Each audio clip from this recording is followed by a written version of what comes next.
திருத்தணினாலே நம்மளுக்கு ஞாபகம் வருதுன்னா முருகர் தாங்க. திருத்தணி ஃபேமஸ் அதானே, 6 படை வீட்டில் ஒரு வீடு முருகர்.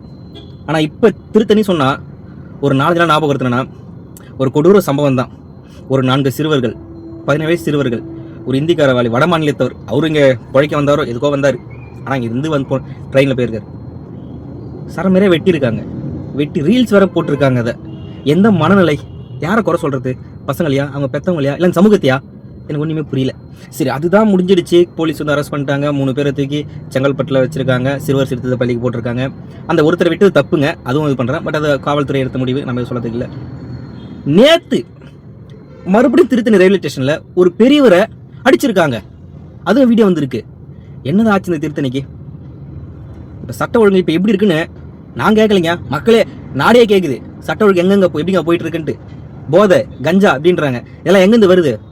போலீஸ் நினச்சா தடுக்கலாம், அப்போ தடுக்க மாட்டுறாங்களா அப்படின்ற கேள்வி வேற வருது. வெளியில் போகவே இப்பெல்லாம் பயமாக இருக்கு. யார்கிட்ட எந்த ஆயுதம் பார்த்தா சின்ன பையன், நம்மளோட சின்ன பையன் மாதிரி இருக்கிறான், குட்டி பையனாகிறான். ஆனால் அவங்க என்னடா ஒரு கத்தி சொல்லி வச்சிருப்பான் போல இருக்கு. அந்த மாதிரி நிலைமைக்கு இப்போ நம்ம தள்ளப்பட்டுட்டோம். ஒரு பார்க்குறவங்களாம் தப்பான கண்ணோட்டத்திலே பார்க்க வேண்டிய நிலைமைக்கு நம்ம ஆளாயிட்டேன். இப்போ இவன் பார்க்க சின்ன பையனாக இருக்கான், இவன் ஏன்னா ஆயுதம் வச்சிருப்பானோ அப்படின்ற ஒரு பயம் வந்து மக்களுக்குள்ள சாதாரணமாக இப்போ எழ ஆரம்பிச்சிடுச்சு. என்ன கொடுமைங்க இதெல்லாம்.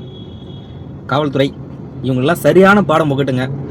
நீங்கள் தான் மக்களுடைய பாதுகாப்பை உறுதி செய்யணும். ஏன்னா அந்த வேலை உங்களுது, மக்களுக்காக நீங்கள் தான் இருக்கீங்க. மக்களுக்காக வேலை செய்ய நீங்கள் மட்டும்தான்.